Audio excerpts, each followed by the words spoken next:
Alban Ventura, vous recevez ce matin Abdoulaye Kanté, fonctionnaire de police et auteur du livre Policier, enfant de la République. Il est paru chez Fayard le 26 janvier dernier. Bonjour Abdoulaye Kanté. Bonjour. Et ce livre est écrit en collaboration avec le journaliste Jean-Marie Godard. Abdoulaye Kanté, vous êtes franco-malien, vous avez 43 ans, né à Évry-sur-Seine dans le Val-de-Marne. À l'âge de 2 ans, vous retournez au Mali, puis vous revenez en France à l'âge de 15 ans. Vous êtes issu d'une famille nombreuse et modeste, écrivez-vous. Et vous vous présentez ainsi dans le livre « Je suis noir, flic, musulman et républicain ».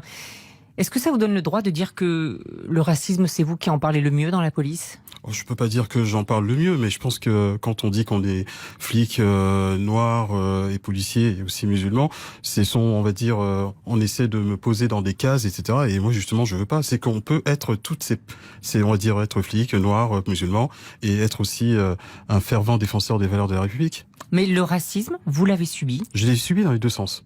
C'est-à-dire que je l'ai subi à la fois dans la police, parce que effectivement avec certains comportements, des brimades venant de certains collègues. Comme quoi, par exemple ? Par exemple, quand il est arrivé une fois dans un bureau où il y avait une certaine affiche qui rappelait ce qu'on appelle, vous savez, les affiches Banania, etc. Donc, pour moi, c'était une espèce de forme de racisme et déjà une forme d'agression déjà envers les personnes qui sont dans la même corporation.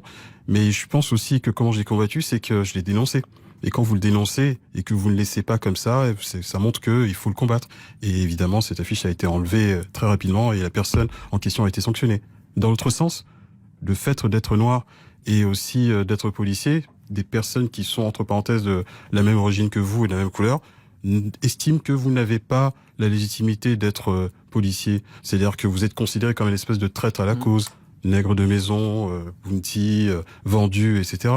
Donc vous voyez un petit peu, si vous voulez, c'est un peu le racisme, je l'ai eu à double sens. Et c'est ce qui fait aussi une certaine force, se dire que il faut le combattre en le dénonçant et en se disant que voilà, c'est pas ça la vie. Mais vous tenez à dire dans ce livre que la police n'est pas raciste. Bien sûr, je continue à le dire parce que, si vous savez, la police française n'est pas raciste. Mais évidemment, il existe une minorité des individualités qui ont un comportement raciste et qui font dénoncer. Mais quand vous regardez à l'échelle des 150 000 femmes et hommes qui composent cette corporation, vous avez diverses personnes, diverses origines. Encore une fois, la police est, on va dire, un vecteur d'intégration. Je pense l'un des vecteurs d'intégration de la France. C'est-à-dire c'est à l'image de la société. Vous dites d'ailleurs, il suffit d'entrer dans un commissariat pour s'en rendre compte, notamment en banlieue parisienne. Oui, bien sûr. C'est que c'est plus, vous avez une multitude d'origines. C'est que vous avez des Maliens d'origine, des Algériens d'origine, des Indiens d'origine, qui composent aussi cette police française. Alors, le racisme, vous le subissez, vous dites de ceux que vous arrêtez aussi, parce que en banlieue, vous avez entendu, mais toi qui es noir, tu oses contrôler tes frères de couleur ? Bien sûr. Oui, c'est. Mais qu'est-ce que vous leur répondez ? Je leur réponds que je m'en fous de ta couleur. Ce que je fais, c'est que je fais juste mon travail. Je vais vous faire juste un petit aparté, c'est que pas plus tard qu'hier, il y a un collègue qui a vu qui a lu mon livre et qui lui, pareil aussi, est d'origine étrangère entre parenthèses, et qui m'expliquait merci. Il me disait merci quand même de pouvoir prendre la parole et de dire ce que nous aussi on peut subir par rapport à cela. Et merci, ça permet aussi de se dire que nous sommes fiers de ce que l'on est et de sont fiers de ce qu'on fait comme travail. Abdoulaye Kanté, vous n'appartenez à aucun syndicat. Vous parlez à quel titre ? Parce que certains disent il est porte-parole officieux du ministère de l'Intérieur, la hiérarchie le protège. Mais en fait, pourquoi j'ai fait ce livre ? C'est juste simplement que je suis un policier de la base.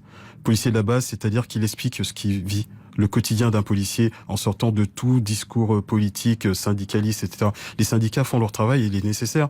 Mais quand vous avez des personnes qui parlent vraiment de ce qui se passe réellement sur le terrain et de quotidien des policiers, voilà, j'ai pris cette initiative et je pense que on est une nouvelle génération de policiers qui ont envie de parler de ce métier qui est peut-être des fois méconnu par rapport à certains. La population ont des idées reçues sur notre métier et oui, j'ai pris cette initiative de mon propre chef. Après, si je m'estime pas être porte-parole ou quoi que ce soit, mais juste simplement un policier qui parle de ce qu'il connaît. Mais vous parlez aussi de ce qui ne va pas dans la police. Évidemment. Je pense au tir de LBD que vous avez dénoncé.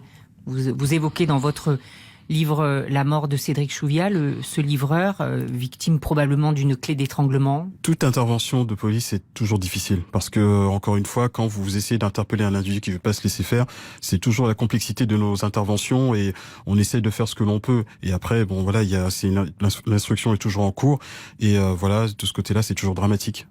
Abdoulaye Kanté, ce que vous dénoncez dans ce livre, c'est que la police, quoi qu'elle fasse, est coupable. Filmée tout le temps, jetée en pâture. Est-ce que c'est ce qui conduit au suicide nombreux dans la police ?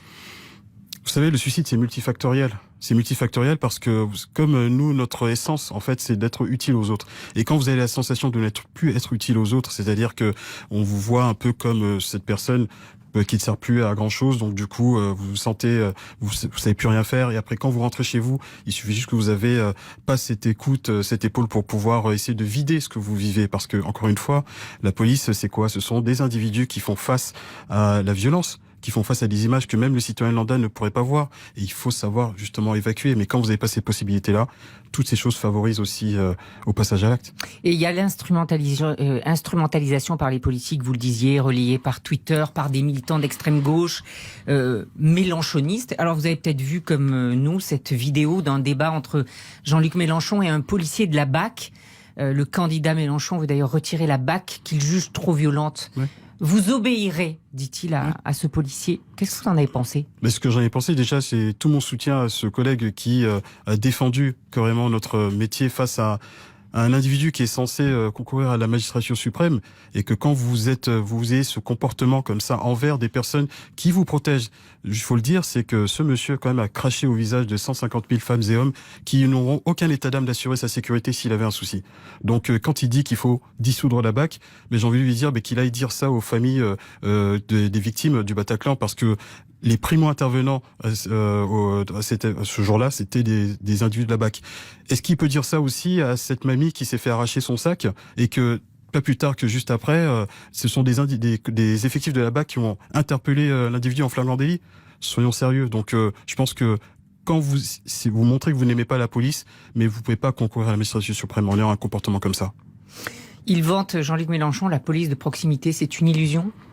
Mais c'est-à-dire qu'il parle de la police de proximité, mais malheureusement, vous savez, quand vous avez une forme de haine envers la police, je pense qu'il n'a pas le recul nécessaire de parler de ce métier-là. C'est qu'au lieu de vociférer comme il fait d'habitude, mais qui se penche sur vraiment les vraies problématiques de la police.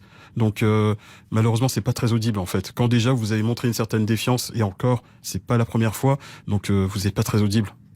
Abdoulaye Kanté.